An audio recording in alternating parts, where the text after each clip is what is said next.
So now we move to the next talk, which is by Jasmine Barad, and the title is Patterns in Space and Time, Optical Sound and its Material Entanglements. The floor is yours. Hi everyone, so I'm Jasmine Butt from UE in Bristol, and I'm a PhD student there at the new Expressive Computer Interaction Research Group with Ben and various others who are here today in the Computer Science Research Centre. Let me just, it's not going through. There we go. So today I'm going to be talking a little bit about optical sound, how it works, and a very early experiment to sort of put my work in context.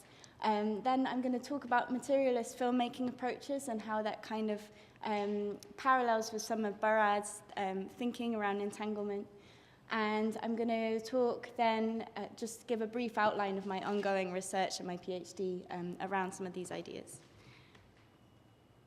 So optical sound is an analog technology that was developed for cinema, for synchronizing soundtracks with the image in early cinema. And it's where sound is printed as a graphic waveform along the film strip next to the image frames. And a lamp is passed through it, and basically that graphic waveform modulates the light that reaches a photocell, and it creates voltage fluctuations that are sent through various amplifiers and filters and output to a speaker.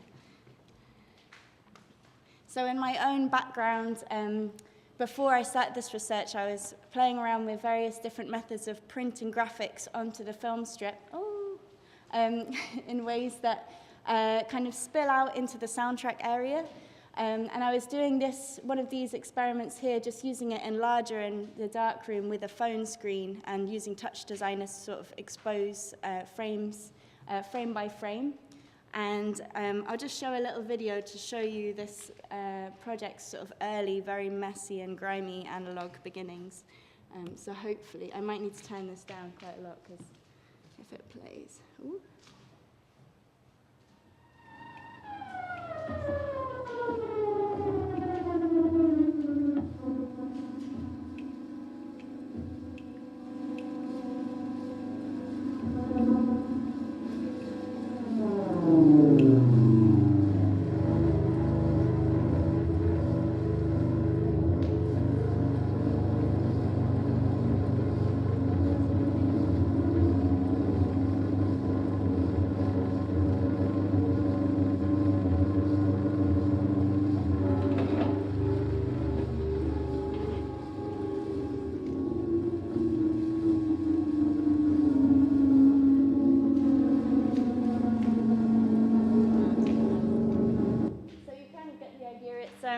It's a very noisy film with the sound of the steam back and all the sort of clicks and hisses, but I was exploring ways of sort of blurring and animating, zooming in and overlaying graphics to sort of explore certain like synthesis kind of processes. And in my research, now I've sort of taken a turn towards exploring entanglement. And this has been helped along by an increasing sort of discourse in HCI and music technology, as we've heard in various talks today. For example, CHIME next year, the theme's been announced as entanglement. And Frauenberger, I do like this quote.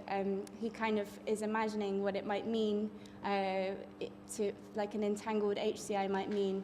And he talks about creating hybrid things with ambiguous boundaries and proposed programs of actions that seek to reconfigure agency and power with moral responsibility.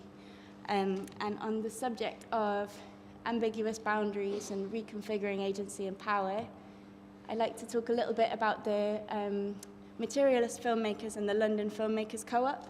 So they were a kind of a radical collective of filmmakers that were operating in London in the 70s and onwards. And they were exploring kind of shared equipment and knowledge sharing of these like analog practices. And there's a lot of really important and fascinating kind of optical sound experiments that came out of this time with artists like Liz Rhodes and Guy Sherwin, who were specifically exploring this really rigid boundary that had been made between the image and the sound on the film strip. And they were exploring this in different ways, like with cameraless practices of printing with light in the darkroom, or finding forms out in the environment, in the streets, like railings and stairways to synthesize sound with. So I recommend looking up those artists, Liz Rhodes and Guy Sherwin, if you're interested in them. But in 1976, the BFI published the Structural Film Anthology, in which Peter Goodall wrote The Theory and Definition of Structural and Materialist Filmmaking, where he kind of outlined a lot of these materialist approaches that were being explored in the London Filmmakers Co-op. And there seems to be a lot of resonances around his discourse of materialist filmmaking with Barad's discussions around entanglement and material discursive practices. So I'm going to just outline 3 of these like key kind of resonances between those two ways of thinking between materialist filmmaking and entanglement. The first is this idea of anti-representationalism. So Goodall wrote that each film is a record and not a representation, not a reproduction of its own making. And he was talking about sort of moving away from what he called the fantasies of commercial cinema and getting back to the material of film. Because when you draw attention to what he calls the filmic event, that's a kind of a process of demystifying the machine and kind of sharing the wealth of what's happening like in the system and in the apparatus of filmmaking with the audience who are also a part of that apparatus. And these kind of ideas of anti-representationalism are resonated with Barad's ideas around shifting focus from the nature of representations to the nature of discursive practices. So the next one is this idea of a sprawling apparatus. So in filmmaking, it's quite easy to see that there's really blurred and like shiftable boundaries between what the filmmaking apparatus is. Making a film happens like across various different spaces, using various different machines, different teams of people, and even within the mechanisms of like a camera and projector, you've got these like kind of Rayman-like apparatuses that aren't connected by solid wires, but they're like floating apart from each other. So this idea of optical coupling and pointing a camera at anything you want in the room, and it could be a distance that's very far away, so your apparatus is kind of sprawling. So he says, when one states that each film is a record of its own making, this refers to all of these different processes of the film.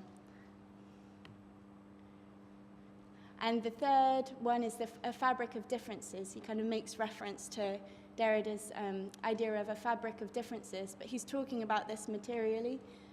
So he's talking about these production of relations from shot to shot, from shot to image, grain to image dissolution to grain.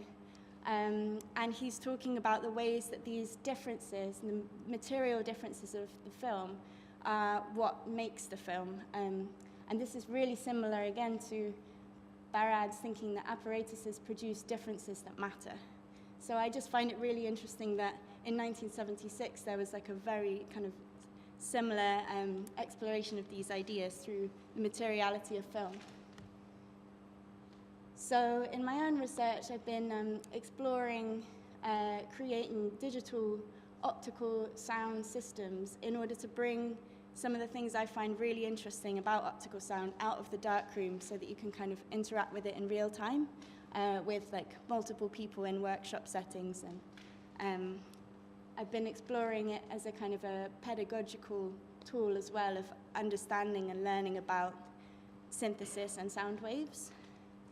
So this is a photo from NIME this year of using shadows and camera input. I'll talk a bit more about that in a minute. So I've kind of got 2 strands of my research. One is a study of analog optical sound practices, and there's a really healthy contemporary practice, especially in Bristol with the Cube Cinema, these kind of voluntary run spaces where you can see like a metal gig and like grime performance and an optical sound performance all in one night. So there's like a very healthy optical sound kind of community of practice in Bristol, as well as ongoing work in London and with former members of the London Filmmakers Co-op. So I'm going to be running a series of interviews with people who have been working with and building optical sound machines. And from those kind of discussions and the things I learn in those conversations, I'm developing, kind of iteratively developing this digital instrument called the pattern organ, which you can come and I can show you in the demos how it works. I can't really go into it too much for time, but it's exploring these ideas of a simple mapping and drawing attention, as Goodall was talking about, drawing attention to the filmic event in a similar way of optical sound films. It's kind of exploring, drawing attention to the synthesis event, where the kind of onus is on the input, the visual input to create like the complexity that you want from the sound.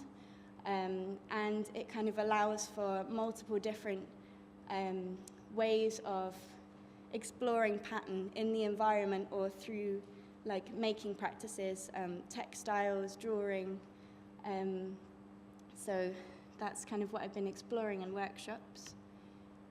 And I started off this study as kind of seeing this as creating a digital metaphor of optical sound, but as time's gone on, I've realized that there are really stark differences that kind of set this completely apart from any analog practices. And that's what I'm going to be kind of exploring and bringing this system back into working with analog communities of practice and discussing these kind of similarities and differences between the two systems.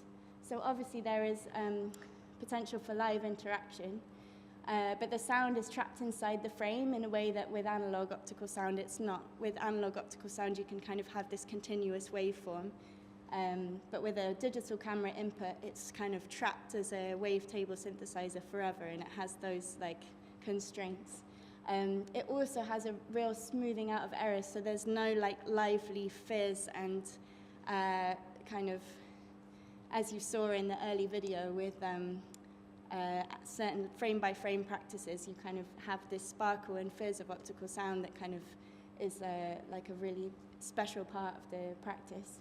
And also with this digital system, obviously I'm kind of coming at it aside from the communities of practice of optical sound and all of the knowledge sharing and equipment sharing that goes with those practices. So I'll be exploring that. And I'll just say thank you for now, but I'll put this on. This is just a little live feedback loop from two pattern organs at NIME, so I thought I'd put it on at a low level in the questions.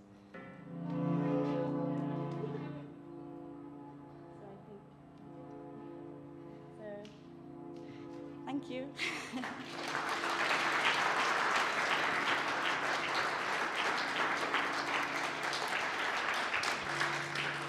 Beautiful work.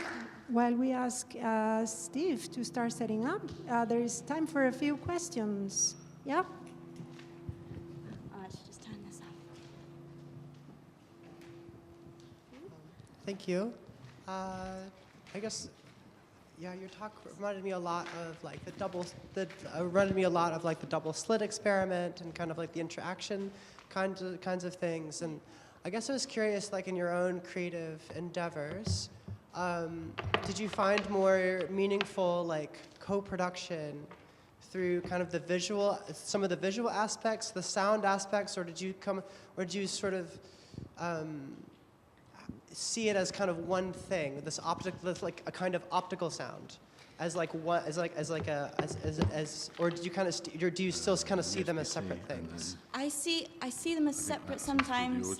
What you mean, like the kind of image and sound and like the whole fabric of like making audiovisual work? Is that what you mean? Or? Like when you're working with patterns, yeah. You're creating visual patterns and then you're making sound with those visual patterns. Yeah. Do you feel like you're working with? I mean, obviously you're working with visuals and sound. Yeah. But in terms of like what you're actually, in terms of interaction, right? Yeah. Does it feel like you're trying to make sounds, or does it feel like you're trying to make patterns? What? Yeah. I think, yeah, it's really hard actually in my own practice to see what comes first. And what's been really interesting is talking to the different optical sound artists. They all have really different ideas of like, are they approaching it from a sonic point of view or from an image pattern point of view? For me, I feel like it's really mixed. And I've been doing a lot of work with diffraction, like visually over the years as well, but I think it's more around seeing those types of patterns as like inextricably linked in the system. So often like I'll be really exploratory with just like creating visual patterns, but a lot of the time I am trying to find specific like harmonics by using measurements and trying to get certain things out of the sound from. But yeah, it's a bit of push and pull between what comes first, definitely. Yeah. Any other questions? Yeah. Thanks. Hi, that was great. That's loads in there. Looks really fun. I was just going to ask. The things that makes me think of are like Daphne Orum's ceramics and definitely, like the UPIC system. And I wondered if you deliberately didn't mention them because you're seeing it a really different way. I did come at it from a really different angle, and although I really love Daphne Orum and like I've read like a lot of her writing, and I went to see the ceramics machine but then it wasn't there because it's just been put in the back room somewhere. I definitely am really inspired by Daphne Orum, but I do see I'm kind of coming at it more from optical sound, which is obviously like about animation and movement. And the thing that I find, I love her system so much, but it's kind of, I guess I'm interested in moving away from like stratifying, like this is the pitch, this is the amplitude, and this is the waveform, and those things are separate. I quite like that with this like pattern system, it's all integrated in one input, which is what I find really interesting because it's kind of enmeshed, and all those parameters are entangled. That's That makes a lot of sense. Thanks. Thank you. So, conscious of time, you are all welcome to go to visit the demo, right? You have a demo, right? You have a demo, so you're... Yeah, that'll be a demo if anyone wants to come and use it at the end. Yeah, and so thanks again. Thank you so much. Okay.